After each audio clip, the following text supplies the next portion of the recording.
எல்லாருக்கும் மதிய வணக்கம். வணக்கம் வணக்கம் வணக்கம் சொல்லுங்க.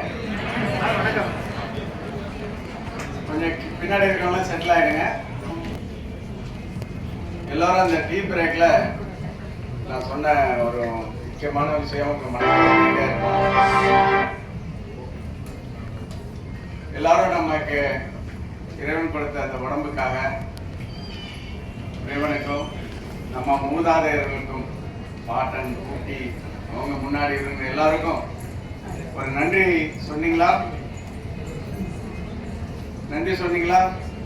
நான் சொன்னேன்ல, நம்ம உடம்புங்கிறது ஒரு கிட்டத்தட்ட 9 லட்சம் ஜெனரேஷன் பரம்பரையோட எண்ட் ப்ராடக்ட். நன்றி சொல்லிடலாமா? உறக்க சொல்லுங்க நன்றி. இந்த உடம்பு வந்து நம்மளுடைய ஃபாதர் மதர் கொடுத்த உடம்புன்னு தான் நம்ம எல்லாம் இதுவரை நினைச்சிட்டு இருக்கோம். நான் சயின்ஸ் சொல்லுது 9 லட்சம் ஜெனரேஷன் பரம்பரையினால வந்து இந்த உடம்பு. சரியா? ஓகே. இப்போ இந்த உடம்புல உயிர் இருக்கு. உயிரினால நம்ம எல்லாம் ஃபங்க்ஷன் ஆகிட்டு இருக்கிறோம்.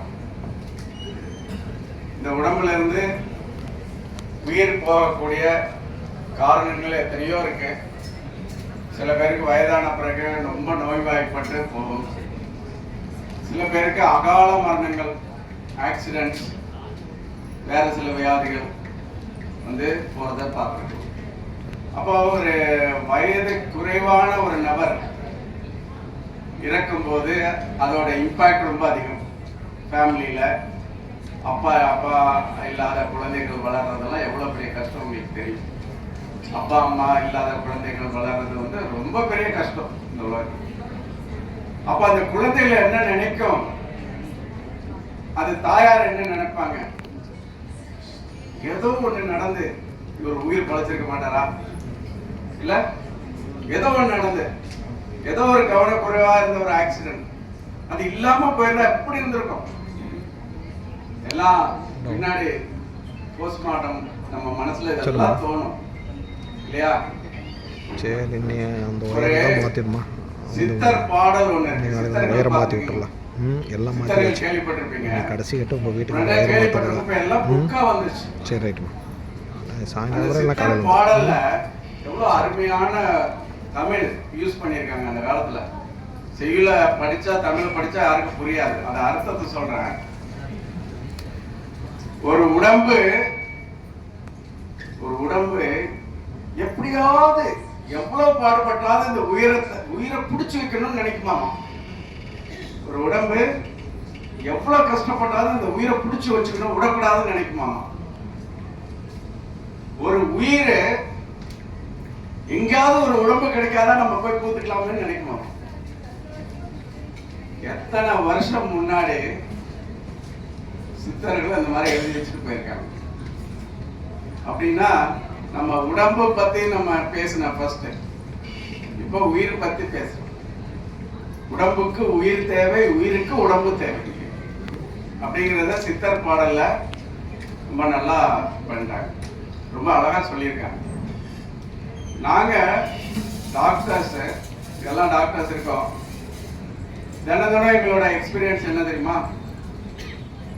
எங்க ஹாஸ்பிட்டல்ல ஏதோ ஒரு காரணத்தினால, ஏதோ ஒரு வியாதினால உயிர் போற தருவாயில நிறைய பேர் வருவாங்க. நல்லா கவனிங்க. உயிர் போகின்ற தருவாயில் நிறைய பேர் ஆஸ்பத்திரிக்கு வருவாங்க. இல்ல உயிர் போயே வருவாங்க. இல்ல ஆஸ்பத்திரியில ட்ரீட்மெண்டோட எடுத்துட்டு இருக்கும் போதே உயிர் போகும். நாங்கள் அருகில் இருந்தால் அந்த உயிர் போகாம தடுத்துரும்.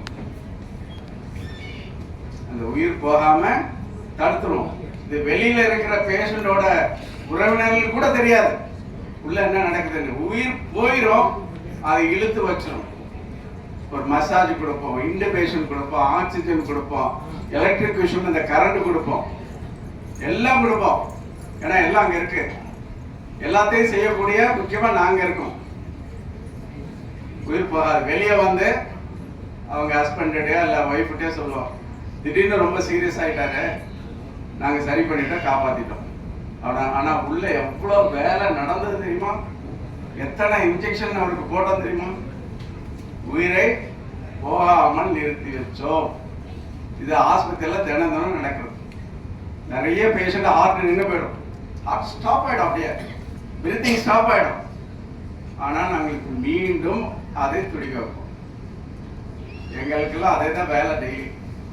அனஸ்தீசியால என்ன வேலை நடக்கும். சரி, இப்போ ஒரு முக்கியமாக இதெல்லாம் செய்யும் போது ஒரு முக்கியமான ஒரு விஸ்டம், ஒரு நாலேஜ் நம்ம கிடைச்சது என்னன்னா, இங்க செய்யக்கூடியதை மாத்திரை இல்லாம, ஊசி இல்லாம, ஷாக் இல்லாம அவருக்கு உயிர் ஆபத்தான இடங்களெல்லாம் செய்ய முடிஞ்சதுன்னா நம்ம கண்டிப்பா நிறைய உயிர்களை காப்பாற்ற முடியும்.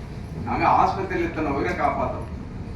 வெளியில இதே வேலையை வெளியில எங்க அந்த பேஷண்ட்டுக்கு ஒரு ஆபத்து ஏற்படுதோ அந்த நபருக்கு அங்க செஞ்சா எத்தனை உயிர்களை காப்பாற்ற முடியும்.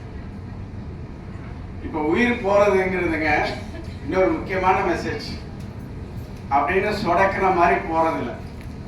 அந்த காலத்துல நான் சித்தர் சொன்னேன்ல, அது மாதிரி உடம்பை விட்டு உயிரை அவ்வளோ சீக்கிரம் போகாது. நீங்க சினிமாவை பார்க்குற மாதிரி ஒரு ஷூட் பண்ணாங்க, டப்புன்னு விழுந்து குருவி மாதிரி அப்படிலாம் எந்த உயிரும் போகாது. கத்தியால குத்துனா அடுத்த செகண்ட் கீழே விழுந்து செத்து போறோம், அந்த மாதிரி யாருமே சாகிறதில்லை. அறிவால வெட்டினாலும் அந்த இடத்துல யாரும் சாகிறதில்லை. துப்பாக்கியால சுட்டாலும் அந்த இடத்துல யாரும் சாகிறதில்லை. மூளையிலேயே குண்டு பாய்ந்தாலும் அங்க அவர் சாகிறதில்லை.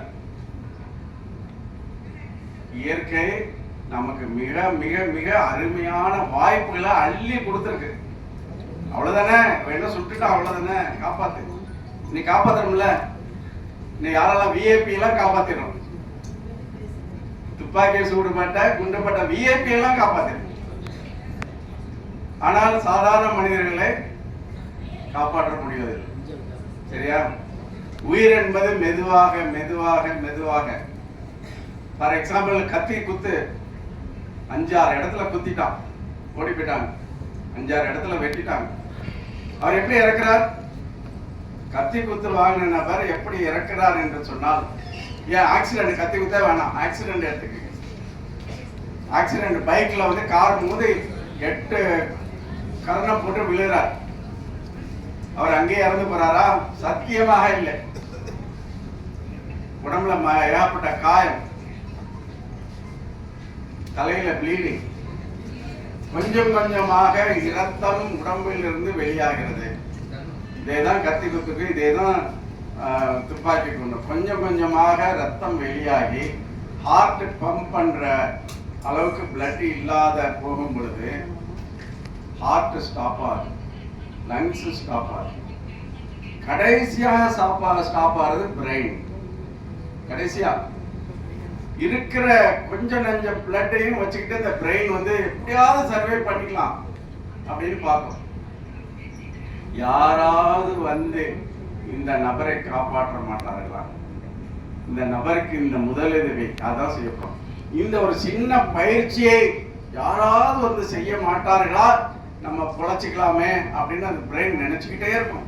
10 நிமிஷங்கள் உடம்புல ஆக்சிஜன் இல்லாம ரத்த கருப்பா மாறிடும். ஏன்னா அவர் மூச்சு விடாம இருக்காரு. ரத்த கருப்பா ஆனாலும் சரி, அந்த ரத்தத்துல ஆக்சிஜன் அளவு 0% ஆனாலும் சரி, அந்த பிரெயின் அது வரையும் எப்படியாவது பிடிச்சி வச்சுட்டு. இதுதான் லாஜிக். என்ன அப்படின்னு சொன்னா, பிரெயின் உயிரோடு இருக்கிறதே நமக்கு தெரியாது. வெளியில ஹார்ட் ஸ்டாப் ஆனதை கண்டுபிடிச்சலாம், லங்ஸ் ஸ்டாப் ஆனதை கண்டுபிடிச்சலாம். என்ன பொறுத்தவரையில உங்களுக்கு சொல்லக்கூடிய ஒரு மெசேஜ், யாராவது ஒருத்தர் பேச்சு மூச்சு இல்லாமல் அப்படியாக கிடந்தார்கள் என்றால் அவருக்கு மூளை இன்னும் உயிரோடு இருக்கிறது என்று அர்த்தம். மூளை உங்களை தான் எதிர்பார்த்துட்டு இருக்குது. மூளை உங்களை தான் பார்த்துட்டு இருக்கு. அவருக்கு பேச்சு இல்ல, மூச்சு இல்ல, ஒண்ணுமில்ல, ஆனால் மூளை உங்களை தான் எதிர்பார்த்து. நீங்க நேரம் உலகத்துல உங்க வாழ்க்கையில உங்களுக்கு ஒரு மிகப்பெரிய ஆப்பர்ச்சுனிட்டி அன்னைக்கு. என்ன ஆப்பர்ச்சுனிட்டி? ஒரு உயிரை காப்பாற்றக்கூடிய ஆப்பர்ச்சுனிட்டி. யாருக்குமே வராது. உங்களுக்கு லைஃப் டைம்ல ஒரு வாய்ப்பு வருமாறான கண்டிப்பா தெரியாது. வந்துச்சுன்னா இவர் லக்கி. உங்க வாழ்நாள் முழுக்க நீங்க ஒரு சர்டிபிகேட் மாதிரி வீட்டுல எல்லாரும் உங்க ஜெனரேஷன் பேரன் பேத்தி எல்லாரும் சொன்ன நான் ஒரு உயிரை காப்பாத்தினேன் தெரியுமா, நான் ஒரு உயிரை காப்பாத்தினேன். அப்படியா? அங்க இருக்கிற 100 பேருக்கும் தெரியாது. 100 பேருக்கு அந்த வாய்ப்பு இருந்திருக்காரு. உறக்க சொல்லலாம் அந்த இடத்துல, நான் ஒரு உயிரை காப்பாற்றினேன். எவ்வளவு பேர் பாரத ரத்னா அவார்டு வாங்குறத விட பெருசுங்க. எல்லாருக்கும் கிடைக்காது, எல்லாருக்கும் கிடைக்காது. டாக்டர்ஸுக்கு தான் கிடைக்கும் நான் சொன்ன ஹாஸ்பிட்டல், மற்றவர்கள் எல்லாருக்கும் இந்த வாய்ப்பு கிடைக்காது. ஆனா கிடைச்ச வாய்ப்பை நழுவ விடாதீர்கள். எங்க கிடைக்கும் தெரியுமா? நீங்க ஒரு பஸ்ல போறீங்க, ஒரு இதுல போறீங்க, ரோட்ல போறீங்க, ஒரு மால்ல, ஒரு ஷாப்ல போறீங்க, அங்க திடீர்னு ஒரு கசம்சான கூட்டம். என்னன்னு பாக்குறோம், ஒரு கூட்டம் சுத்தி நிக்குது, ஒருத்தர் பேச்சு மூச்சு இல்லாமல் விழுந்திருக்கிறார். ஒரு வாய்ப்பு வந்து இறங்கிடுச்சு உங்களுக்கு. ஆனா நம்ம என்ன பண்றோம்? அந்த கூட்டத்தில் ஒருவராக நிக்கிறோம், ஒரு வீடியோ போட்டோ எடுத்து அது போட்டோ எடுக்கணும். நமக்கு தெரியல இவ்வளவு பெரிய ஒரு வாய்ப்பு நம்ம காலங்காலமாக சொல்லக்கூடிய செரிஷ் பண்ண சந்தோஷப்பட ஒரு வாய்ப்பு நிக்குது. தெரியல, வீடியோ போன் எடுத்து வீடியோ பண்ணும். இல்லாட்டி ஆம்புலன்ஸ் கூப்பிட்டு 108 அவன் எங்க இருப்பான்? எங்கேயோ ஒரு இடத்துல இருப்பான். அவன் 10 நிமிஷத்துலயே வரலாம், ½ அன் ஹவர்லயே வரலாம், சொல்ல முடியாது. அவன் வேற கேஸ் அட்டன் பண்ணிட்டு இருப்பான். 108 ஃபோன் பண்ணுவோம். நீ ஃபோன் பண்ண எல்லாரும் 108 ஃபோன் பண்ணுவோம். இந்த மூளை கேட்டுக்கிட்டே எல்லாரும் இப்படியே பண்ணீங்க. யாராவது ஒருத்தர் வாங்க, யாராவது ஒருத்தர். 20 பேர் சும்மா நிக்கிறீங்களேயா? நான் சாக போறேன், ஏற்கனவே ஹார்ட் நின்று போச்சு, ஏற்கனவே லங்ஸ் நின்று போச்சு, ஆக்சிஜன் இல்லை, நான் மட்டும்தான் உயிரோடு இருக்கேன். மூளை சொல்லுது, எங்க மூலமா சொல்லுது உங்களுக்கு, டாக்டர்கள் மூலமாக சொல்லுது உங்களுக்கு, வாங்க வந்து இந்த மனிதரை காப்பாற்றுங்கள் அப்படின்னு மூளை கதறுது. ஆனா நம்ம கேட்கல. நம்ம போன்ல வீடியோ எடுத்துட்டு இருக்கோம், போட்டோ எடுக்கிறோம். 10 நிமிஷம் 15 நிமிஷம் ½ அன் ஹவர் கழிச்சு ஆம்புலன்ஸ் வருது, 108 ஆம்புலன்ஸ் வருது. அது தூக்கிட்டு ஹாஸ்பிட்டல் போறாங்க. ஹாஸ்பிட்டல் கேஷுவாலிட்டியில டாக்டர் பாக்குறாரு, பார்த்துட்டு அவர் ஏற்கனவே இறந்துட்டார். சரியா? கேள்விப்படுறோம்ல, ப்ராட் டெட், வர்ற வழியிலே இறந்துட்டாரா இல்ல எங்க எப்போ இறந்துட்டார்?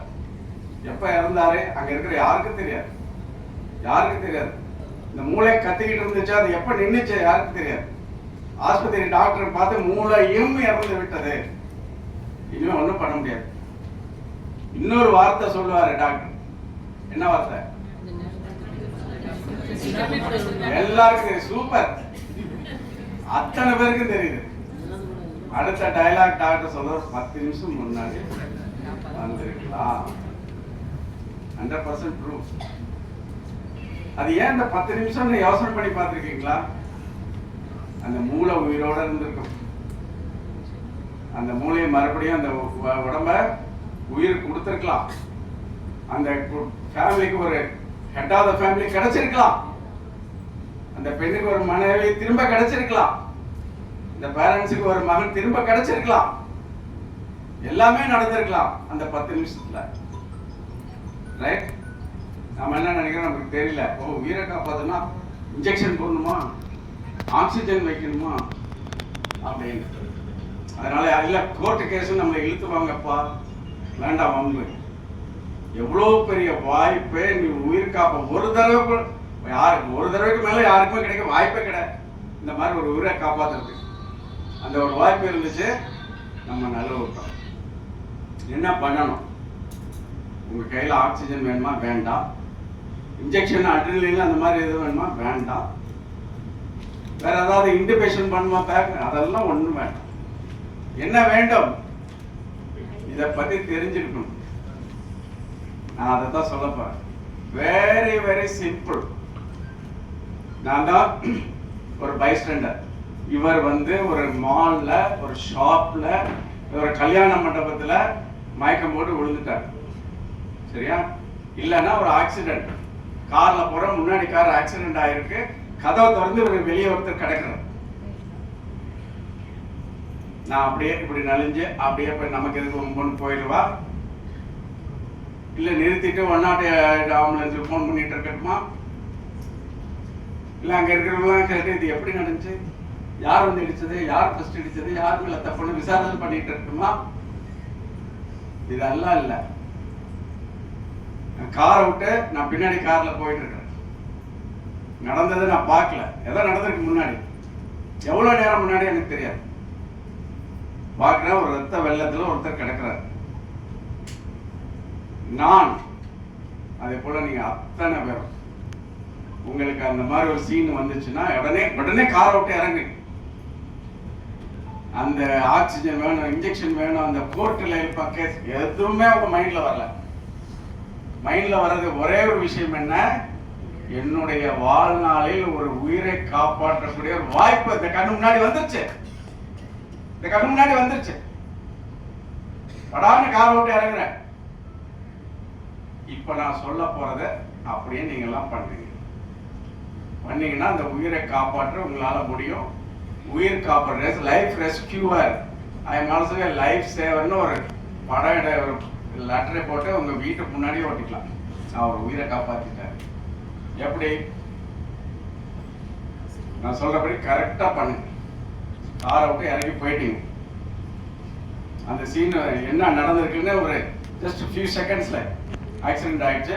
இவர் கார் மோதிருக்காரு, வெளியே வந்துட்டாரு, எங்கேயோ அடிபட்டிருக்கு, காலெல்லாம் கசங்கி போட்ட மாதிரி அப்படியே அடிபட்டிருக்கு, மல்டிபிள் ஃப்ராக்சர். அதெல்லாம் ஒரு அசஸ்மெண்ட். ஏன்னா சம்டைம்ஸ் டேஞ்சர், ஷாக் அடிச்சு கொடுத்துருப்பாங்க, அவங்களை போய் தொட்டா உங்களுக்கு ஷாக் அடிக்கும். அதெல்லாம் நீங்க பார்க்கணும். எலக்ட்ரிக் ஷாக் இருக்கா, இல்ல ஏதாவது பாய்சன் இருக்கா, அந்த மாதிரி இதெல்லாம் டக்குன்னு வேகமா. ஆக்சிடென்ட் தான், கிளியர் கட் ஆக்சிடென்ட். அது அதுல போய் இதெல்லாம் யோசனை பண்ணிட்டு நேரம் இல்லை. உடனடியாக நம்ம உள்ள போய் அங்க போனது பக்கத்துல போன பிறகு இந்த மாதிரி பக்கத்துல போயிட்டேன். உடனடியாக ரெண்டு விஷயம். யாராவது நான் இந்த உயிரை காப்பாற்ற போறேன், யாராவது எனக்கு ஹெல்ப் பண்றீங்களா? எஸ் அப்படின்னு ஒருத்தர் வருவார். வாங்க என் பக்கத்துல வாங்க. அங்க நிறைய பேர் நிற்பாங்க. நீங்க சொல்ற முதல் வார்த்தை, நான் இந்த உயிரை காப்பாற்ற போகிறேன், எனக்கு ஹெல்ப் பண்றதுக்கு யார் வரா? ஒருத்தர் வருவார். நான் இந்த உயிரை காப்பாற்ற, அடுத்த வார்த்தை, நான் இந்த உயிரை காப்பாற்ற போகிறேன், யாராவது 108 ஆம்புலன்ஸ் போன் பண்ணுங்க. கண்டிப்பா போன் பண்ணணும். ஏன்னா அங்கேயே வச்சுக்கிட்டு ரொம்ப நேரம் நம்ம பண்ணிட்டு இருக்க முடியாது. ஆஸ்பத்திரிக்கு போகணும், மேற்கொண்டு இன்ஜெக்ஷன் எல்லாம் பண்ணணும். ஒருத்தர் போன் பண்ணிடுறோம். ரெண்டு விஷயம் முடிஞ்சுதா? ஒரு ஹெல்ப், ஏன்னா உங்களால பண்ண முடியாது, ஸ்டாமினா பத்தாது. நான் பண்ண உங்களுக்கு தெரியும், ஒருத்தரால கண்டிப்பாக பண்ண முடியாது. ஹெல்ப் வந்துட்டார். அடுத்த ஹெல்ப், என்னால முடியாது, எனக்கு நேரம் இல்லை, யாராவது போன் பண்ணி 108க்கு. அந்த வேலையை நான் மற்றவங்களுக்கு கொடுத்துட்டேன். Time save. மூணாவது, நேரா போறேன். Hello sir, are you all right? Sir எப்படி இருக்கீங்க? நல்லா இருக்கீங்களா? கண்ணை திறங்க. சிம்பிளான வார்த்தை. அவர்கிட்ட எந்த பதிலும் இல்லை அப்படின்னா கண்ணை திறங்க. சார் கண்ணை திறங்க. லேசா தட்டணும், போட்டு இப்படி தலையெல்லாம் ஆட்டக்கூடாது. இந்த இடத்துல முக்கியமானது, அங்க தண்ணி கொண்டு வாங்க, அங்க சோடா கொண்டு வாங்க, மூஞ்சில தெளிக்கலாம். நோ, அதுக்கெல்லாம் ரோலே கிடையாது. அவன் எங்கேயாவது ஓடி போய் ஒரு கடையில இருந்து, பெட்டி கடையில இருந்து சோடா வாங்கிட்டு வருவான், குண்டு சோடா. அது வரையும் எல்லாம் நின்றுட்டு இருப்பாங்க. அங்க பிரெயின் கத்திட்டு இருக்கிட்டே, யாரோ சோடா கேட்டா அந்த நேரத்துல சோடாவா வேணும்? ரெண்டே வார்த்தை தான் உங்க வாயில இருந்து, யாராவது எனக்கு ஹெல்ப் பண்ணுங்க, 108க்கு போன் பண்ணுங்க. அடுத்தது, சார் எந்திரிங்க, கண்ணை திறங்க. கண்ணை திறக்கவில்லை. பாக்குறீங்க, மூச்சு இருக்கா? மூச்சும் இல்லை, அந்த செஸ்ட் மூமெண்ட் இல்லை. அப்படியே டவுட்டா இருக்கா? அவர் மேலெல்லாம் பிளட். அப்படியே டவுட்டா இருக்கா? உங்க இடது காத அவர் மூக்கு கிட்ட வச்சு கேட்கலாம், பார்க்கலாம். மூச்சு விடுறாரா?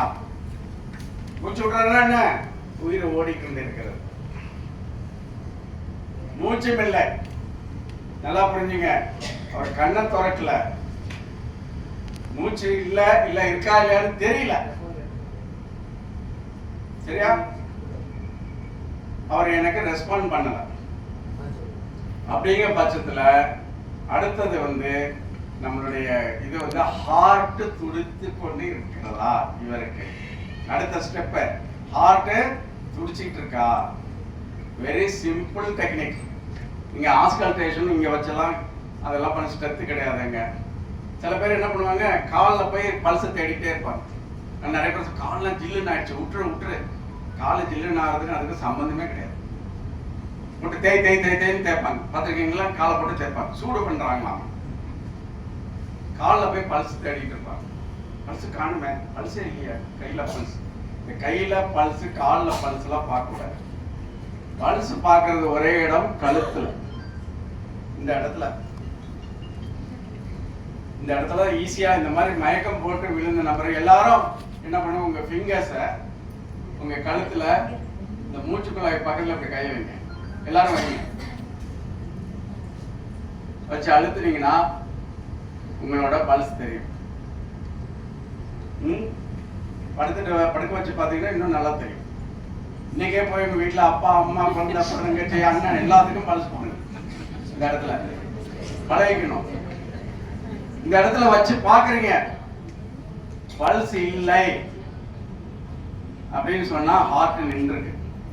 Heart is not beating. இங்க என்ன பண்ணோம்னா, உடனடியாக நீங்க பிரீத் பண்றாரா இல்லையா, ஆக்சிஜன் அதெல்லாம் விட்டுருங்க. ஹார்ட் இல்ல, பல்ஸ் இல்ல, ஹார்ட் இல்ல அப்படின்னா என்ன அர்த்தம்னா, ஹார்ட் ஸ்டாப் ஆயிடுச்சு. பிரெயின் மட்டும் இருக்கலாம், பிரெயின் உயிரோட இருக்கலாம். அதனால ஹார்ட்டை நம்ம செயற்கையாக துடிக்க வைப்போம். துடிக்க வைக்கிறதுல என்னங்க, இந்த பிரெயின் ஒண்ணு கதறிட்டு இருக்கு பாருங்க, எனக்கு ஹெல்ப் பண்ணு. அதுக்கு இந்த ஹார்ட்டை பிரஸ் பண்ணி பிளட் அனுப்பும். ஆக்சிஜனே இல்லைங்க, பிளட் கருப்பாயிடுச்சு, பரவாயில்ல. இருக்கிற பிளட்டை ஹார்ட்ல இருந்து தான் பிரெயினுக்கு பிளட் போக முடியும். நீங்க வெளியே இருந்து எதுவும் கொடுக்க முடியாது. சோ இப்போ நம்மளோட அடுத்த மெயின் ஒர்க்கு, நின்று போயிருக்கிற இதயத்தை அழுத்தி, வெளியில இருந்து அழுத்தி அந்த ஹார்ட்ல இருக்கிற பிளட்டை மூளைக்கு அனுப்பணும். மூளை இருந்தா பிடிச்சுக்க கேட்ச், நான் அனுப்புற பிளட் ஹார்ட்டுக்கும்